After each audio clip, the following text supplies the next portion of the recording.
Inawezekana kabisa mwanaume akawa na kazi, kipato, marafiki na kuishi maisha ya starehe, lakini bado maisha yake yasiwe na mwelekeo wowote. Wanaume wengi wanaishi hivyo bila hata kutambua hicho kitu. Wanapambana kila siku lakini hawajui wanaenda wapi. Ndoto zipo lakini hazina malengo. Kipato kipo lakini hakina maana kwenye maisha ya kesho. Kuna kijana mmoja alipata kazi nzuri, lakini mwisho wa mwezi alipokea mshahara mzuri. Ila tatizo lake lilikuwa ni moja. Hakujua maisha yake yanaenda wapi. Alitumia pesa nyingi kwenye starehe na vitu visivyo vya lazima. Watu walimuona kama mtu anayefurahia maisha, lakini miaka 5 ilipopita, aligundua kitu cha kusikitisha sana. Hakuwa na akiba yoyote wala uwekezaji mdogo alioufanya. Siku moja, alikaa peke yake na kujiuliza swali moja. Nataka kuwa mwanaume wa aina gani kwenye maisha yangu? Swali hilo lilimfanya aanze kubadilika. Kuanzia siku hiyo, aligundua maisha ya mwanaume hayawezi kubadilika kwa kubahatisha. Yanabadilika kwa maamuzi na misingi sahihi. Na kuna mambo 5 muhimu ambayo kila mwanaume anayejitambua anatakiwa kuyafanya ili aishi maisha yenye maana. Jambo la kwanza ni kujitambua. Mwanaume lazima ajue yeye ni nani. Afahamu ndoto zake, uwezo wake na hata udhaifu wake.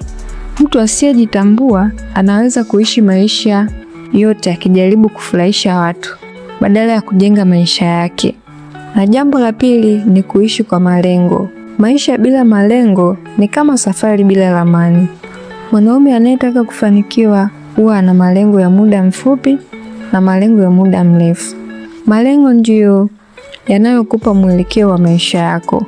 Kama unapenda kujifunza kuhusu biashara, ujasiriamali, uchumi, uwekezaji na kujitegemea kifedha, subscribe sasa kwenye channel hii kwa sababu kila video tunayo-upload ni fursa ya kujifunza kitu kipya. Jambo la 3 ni kuepuka starehe zisizo na maana. Starehe nyingi zinaweza kuonekana tamu, zenye ladha kama ya asali, lakini zinaweza kuharibu kesho yako. Mwanaume mwenye maono anajua wakati wa kufurahia na wakati wa kujenga maisha yake. Jambo la 4 ni kuepuka madeni yasiyo na ulazima. Madeni mengi yasiyo na sababu za msingi yanaweza kuwa ni mzigo mkubwa kwenye maisha yako. Mwanaume mwenye hekima anatumia pesa kwa mipango, sio kwa hisia za muda mfupi. Na jambo la 5 na la mwisho kwa siku ya leo ni kutengeneza vyanzo mbalimbali vya mapato. Usitegemee mshahara mmoja. Jifunze kuanzisha vyanzo vingine vya mapato kama vile biashara ndogo ndogo au uwekezaji. Hii ndiyo njia ya kujenga uhakika wa kifedha. Maisha ya mwanaume hayajengwi kwa kubahatisha. Yanajengwa kwa maamuzi sahihi. Ukijitambua, ukaishi kwa malengo, ukaepuka starehe zisizo na maana, ukaepuka madeni yasiyo ya lazima na kujenga vyanzo mbalimbali vya mapato, utaishi maisha yenye maana siku zote.